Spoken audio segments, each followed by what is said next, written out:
नमस्कार, कसा है स्कैम शो। तो ये वीडियो मैं अपने आप के लिए बना रहा हूँ, कोई देखे ना देखे मेरे को घंटा फ़र्क नहीं पड़ता है। सेल्फ अकाउंटेबिलिटी के लिए है ये वीडियो, ताकि एक जगह बैठ के कंटिन्यूसली 1 घंटा पढ़ाई कर सकूँ। इससे पहले मैं ये एक ओवरव्यू नोट्स है, जिससे मतलब सारा 100% कवर बिल्कुल नहीं होता है, जस्ट एंड जस्ट ओवरव्यू मिल जाता है कि भाई ऐसा ऐसा ऐसा ऐसा कुछ है लॉ में, ठीक है, ताकि एक बूस्ट स्टार्ट मिल जाए। परसों लॉ की एग्ज़ाम है, 30 सेकेंड ऑलरेडी हो चुकी है, तो फटाफट से शुरू करेंगे। 6 चैप्टर ऑलरेडी मैं 6 चैप्टर का ओवरव्यू ले चुका हूँ। बाकी अभी थोड़ा बहुत, इतना सारा बाकी है, थोड़ा बहुत तो बिल्कुल नहीं, लेकिन इतना ख़त्म कर लूँगा तो मतलब लॉ में क्या क्या है वो तो समझ में आ जाएगा, पता है, लेकिन एक बार फिर से ग्रो थ्रू करना है। एंड उसके बाद क्वेश्चन आंसर सॉल्व करेंगे। 1 मिनट हो चुकी है, तो चलिए शुरू करते हैं। Law, prospectus and allotment of securities learning outcomes. By the end of this chapter you will be able to define and understand the types of prospectus, explain the process for issuing the prospectus, identify civil and criminal liabilities for misstatement in a prospectus, understand the procedure for allotment and private placement of securities, learning the penalties and legal frameworks governing these activities. Chapter scope and structure. Governing sections: chapter 3 Companies Act 2013, section 23 to 42. Rules supplement by companies, prospectus and allotment of securities rule section 2000, rules 2014. Coverage: public officer IPOs, public offers, IPOs, FPOs, OFS, section 23 subsection or section 23 to section 41. Okay, key definitions are prospectus. Prospectus की definition किस में है, तो section 2 subsection 42 में है। Document inviting offer for the public subscription और purchase of securities includes red herring prospectus and shelf prospectus. Also applies to deemed prospectus section 25. Securities section 2 subsection 81 includes shares, bonds, debentures, derivatives and other marketable instruments as per the Securities Contracts Regulation Act 1956. Public offer: initial public offering IPO, first time public issue; further public offer FPO, subsequent issuance of the public offer for sale of shares by the existing shareholders; private placement section 42, limited offering to selected investors with detailed compliance requirements. Modes of issuance of securities: mode of issue, public company, private company; public offer, IPO, FPOs, yes, no; private placement, yes, yes; right issue, bonus issue, yes, yes. Key provisions: prospectus and its types. Regular prospectus: comprehensive document covering financial, legal and procedural details, must comply with section 23, 26, 29, 31 and other relevant provisions. Deemed prospectus section number 25. Deemed prospectus section number 25: when securities are allotted with the intent of being sold to the public, must comply with the rules applicable in the regular prospectus. Shelf prospectus section number 31.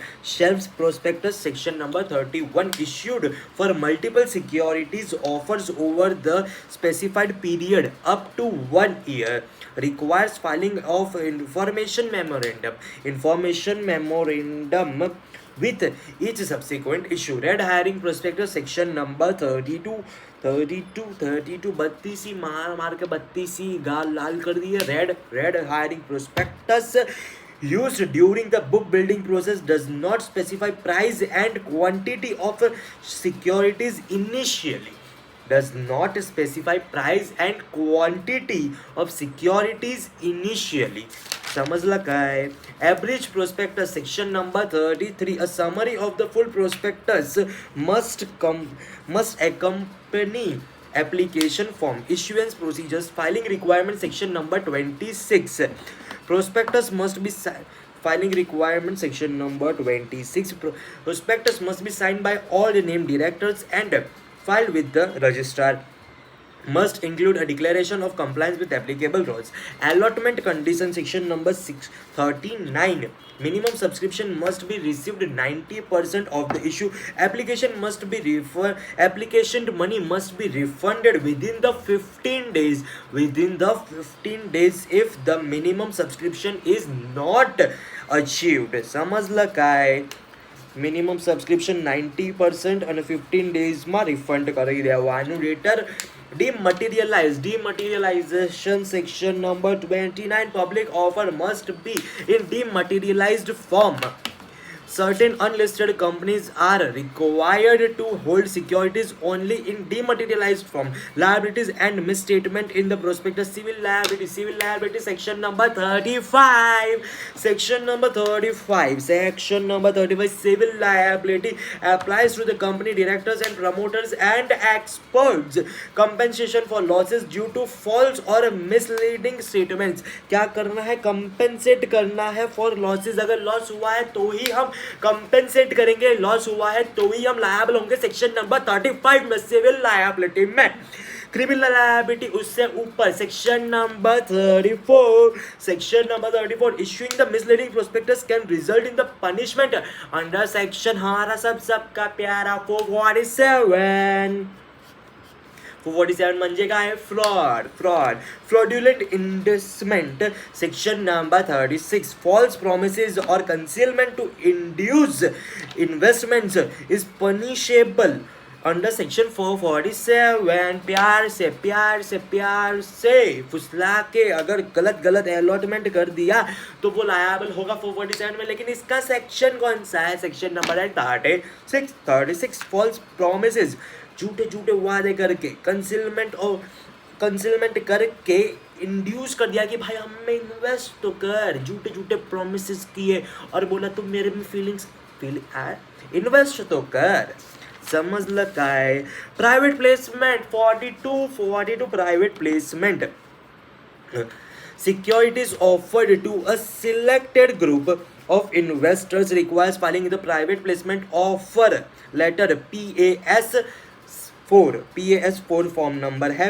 Funds must be deposited in the separate banks. Penalties and punishment section 447. Fraud. Minimum imprisonment 6 months. 6 months up to 10 साल. Fine amount equal to fraud up to 3 times of fraud amount. Section number 39. Failure to refund application money. Fine 15% annually का मेरे को check करना पड़ेगा. अपन करेंगे क्या करेंगे? ChatGPT करेंगे. गूगल अपन पुराना हो गया बाबा.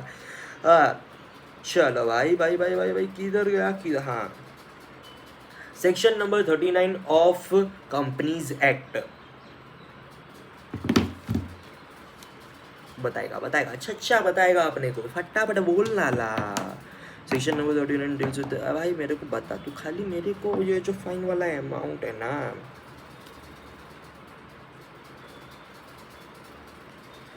Eight which rate of interest should be paid? 15% annually. Is this correct? क्या है ना, गलत नहीं पढ़ने का, ठीक है ना? जो भी हो सही पढ़ने का. पता चला ये याद रह गया, एग्जाम में गलत कर गया है. नॉट 15%. देखा गलत है. 15% liable to repay money with the interest of the rate of 50%. हाँ तो वही तो पूछा मेरी जान.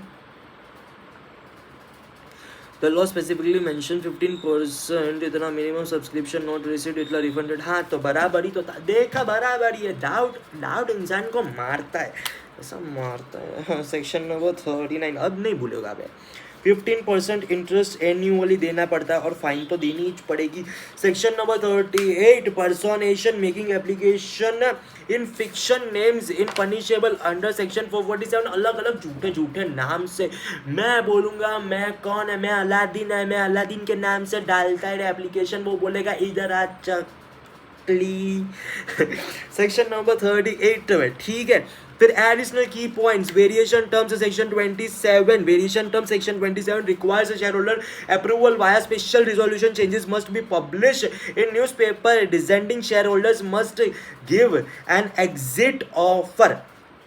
Action by affected person section 37 में तुम एक्शन ले सकता है। इंडिविजुअल और group of affected by misleading statement can file a class action suit. Class action suit allows the group to collectively sue for common harm caused by misleading prospectus. Example and case laws इतना important तो नहीं है पर देख लेते, देखने में कहीं जाता है। Hedress and versus Lokain, misrepresentation of by overstating subscription by directors. Rex versus क्या कई नाम नहीं फैबा गया गाना कैलास्त, मैं स्पेलिंग बोलता हूँ KYLSANT, कालसंत। अरे कालसंत तू। Rex versus Carlson, concealing losses by stating consistent dividends. Peek versus Gurney का इंपॉर्टेंट है भाई, बहुत फेमस है Peek versus Gurney. Liability for fraudulent prospectus limited to original subscribers. ठीक है, पीक वर्सेस गुर्नी में क्या बोलता है कि भाई अगर तूने मार्केट से पहला तूने प्रोस्पेक्टस पढ़ा, उसके बाद तू ऐसा लगता है कि भाई मैंने तो मार्केट से ले लेगा, तेरे पास से नहीं लिया, मार्केट से लिया तो तू अपने पास लायबल नहीं है। लेकिन अगर जिसने मेरा प्रोस्पेक्टस पढ़ के मेरे से अलॉटमेंट में शेयर लिए उनको ही मैं कंपेंसेट करेगा। तू मार्केट से बाहर से लेके आएगा तो मेरा कोई उससे वास्ता नहीं है। वास्ते जा भी तू नहीं गाना है, ठीक है। Key takeaways compliance with the company's and SEBI regulation is essential for issuing section. Misstatement and fraudulent practices can lead to significant penalties and liabilities. Public and private companies have different requirements for security issuance.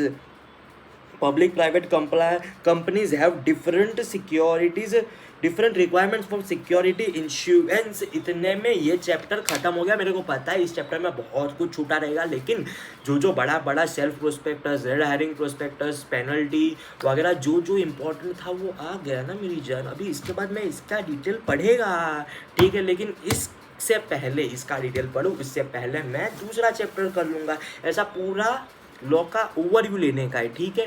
अभी ये video में pause करके तुरंत ही दूसरा video डाल दूंगा, upload कर देगा। मैं रिकॉर्ड भी अलग अलग करेगा, इधर ही बैठा खड़ा नहीं रहेगा भाई।